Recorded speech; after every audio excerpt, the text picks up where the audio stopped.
Bienvenue dans la Feedback Machine. Dans ce format inédit créé par la machine, un investisseur décortique en live et sans interruption les projets de 100 entrepreneurs. Alors si tu cherches à comprendre comment analyser rapidement une boîte ou simplement à prendre un shoot de réalité entrepreneuriale, t'es au bon endroit. Tout de suite, un nouveau pitch et de nouveaux feedbacks par Jean de la Roche-Brochard, l'invité de la première édition. Et si toi aussi tu veux tenter l'exercice, rends-toi sur www.lamachine.com. Bonjour. Quel est ton prénom? Christelle. Christelle. Alors, qu'est-ce que tu fais, Christelle? Alors, j'accompagne, les entrepreneurs. Ouais. Je suis coach, on pourrait dire, Depuis et longtemps? depuis 2019. OK. Avant, j'ai eu un parcours de 20 ans de management dans le spatial. J'ai un doctorat scientifique, donc j'ai fait une reconversion Excellent. et j'adore ce que je fais. Mais Mais ça, voilà, ma question, c'est comment je trouve des leads? Sachant que mon idée, et j'ai pas encore réussi à la transformer, et c'est pour ça que j'aurais voulu avoir ton feedback, ouais. c'est je comprends pas pourquoi des investisseurs, ils sont pas prescripteurs de ça parce que, ils investissent dans une boîte, et pour moi, le plus gros levier, évidemment, j'en ai fait mon métier, donc c'est l'humain, en Bien fait. sûr. C'est aussi le plus gros frein d'une boîte, ça va être, les fondateurs, la façon dont ils gèrent leurs émotions, la façon dont ils communiquent. Et voilà, moi, je les aide à développer ces leviers-là, que ce soit pour eux, révéler tout leur potentiel, ou avec leur équipe, en fait. Et je les aide aussi à scaler leur organisation d'un point de vue humain.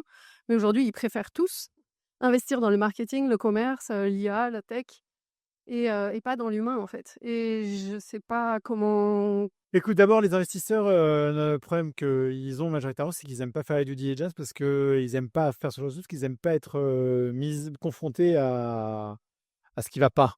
Tu vois, en fait, c'est plutôt une espèce de rêve où on se dit, on investit dans les entrepreneurs qui ont du potentiel, qui ont l'envie, qui ont de la gouache, et puis on va rêver, rêver, rêver, rêver jusqu'à ce que ça marche ou que ça marche pas. Mais on n'a pas envie de se confronter à la réalité, et c'est pour ça aussi qu'ils ne sont pas très prescripteurs de ce genre de sujet. Et puis comme ils galèrent enfin, tu vois, ils sont rares, sont les investisseurs qui se posent avec leurs entrepreneurs et leur disent: «Bon, on va faire le deal, mais en échange du deal, je veux mon reporting tous les quarters, je veux que tu prennes un coach pour t'accompagner sur les différents sujets, et cetera, et cetera, et cetera». Et puis, ils n'ont pas envie de donner l'impression qu'ils font du flicage, quoi. Et donc ils donnent plutôt la liberté à l'entrepreneur de bosser avec un coach, mais ils ne le forcent pas, et ils sont rarement force de proposition. Donc Parce que tu vois, dans le monde du sport, tous ouais, les grands sportifs, ils ont un coach mindset. oui. Et aux États-Unis aussi, non? Et en France, enfin, ouais, je sais pas. Ce serait quoi les leviers, Bah, les leviers, c'est que pas je les puisse leviers c'est pas le levier de trouver les des gens, prescripteurs? des prescripteurs. Le levier, c'est un levier de communication. C'est comment est-ce que tu communiques, à propos des entrepreneurs que tu as accompagnés? Qu'est-ce que tu fais que les autres font pas? Quel est ton edge? Et cetera. Et donc en fait, c'est plutôt, une question de branding plus que de prescripteur. Après, tu peux tenter la prescription, mais moi, pour les avoir vus, les investisseurs, tu vois, se faire, approcher par des coachs pour accompagner leurs entrepreneurs, en fait, c'est malheureusement, hyper rare que ça débouche sur quoi que ce soit. Et j'en vois plein. Donc nous, par exemple, tu vois, chez Kima, là, on a un mec avec qui on a bossé, un coach, et ben, on l'a pas envoyé chez les entrepreneurs. En revanche, on lui a fait un workshop sur lequel il y avait, une vingtaine, une trentaine d'entrepreneurs à qui il a présenté ce qu'il faisait, comment il le faisait, et cetera. Et ça, pour le coup, les entrepreneurs sont intéressés.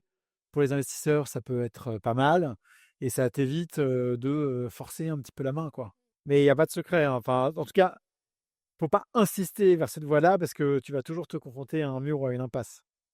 Il faut que tu sois meilleur en branding, que tu parles de ton métier, ou que tu fasses des interventions, publiques. Mais en one-one avec des prescripteurs, ça va être compliqué. Voilà, et j'ai pas la réponse à cette question, un peu triviale et évidente que tu me parles, dont la réponse me paraît aussi évidente que la question, tu vois? Mais bon, voilà, c'est l'imitation du facteur humain, hein. C'est comme, les gens à qui tu dis, les jeunes à qui tu dis, voilà, «N'aie pas de rapport, non protégé», et ils continuent, jusqu'à ce qu'ils attrapent, une connerie, quoi. Bon, bah, Ouais, pareil, c'est ça. C'est mon avec c'est la constat, même chose. enfin, vraiment, ça me rend super triste parce qu'en fait, ils voient pas qu'ils ont besoin d'accompagnement jusqu'à ce qu'ils Ouais. plantent. Et une fois qu'ils se sont plantés, ou qu'ils ont viré tout le monde, ou qu'ils ont décidé d'aller élever des chefs de l'Arzac et de faire autre chose parce que c'est trop une douleur de gérer une équipe, mais en fait, c'est trop tard. Mais dans le sport, c'est pareil. Hier, j'étais avec mon coach, il me parlait de 2-3 personnes qu'il avait coachées récemment, et il m'explique, ceux qui, suivent pas le plan, ceux qui abandonnent, ceux qui ceci, ceux qui cela. Et en fait, en fait, les gens qui veulent se faire coacher, il faut qu'ils soient volontaires, quoi. Ouais, c'est clair. Voilà. Enfin, bonne chance. Bah, OK, du coup, communication et Ouais, communication, communiquer. des histoires clients. Qu'est-ce que tu as dit? Tu as dit Et 3 des choses? workshops publics. Workshop, yes. Ouais, Merci Jean. avec plaisir. On espère que ce format t'a plu. N'hésite pas à liker, partager et surtout à t'abonner au compte de la machine pour ne rien rater de nos prochains contenus.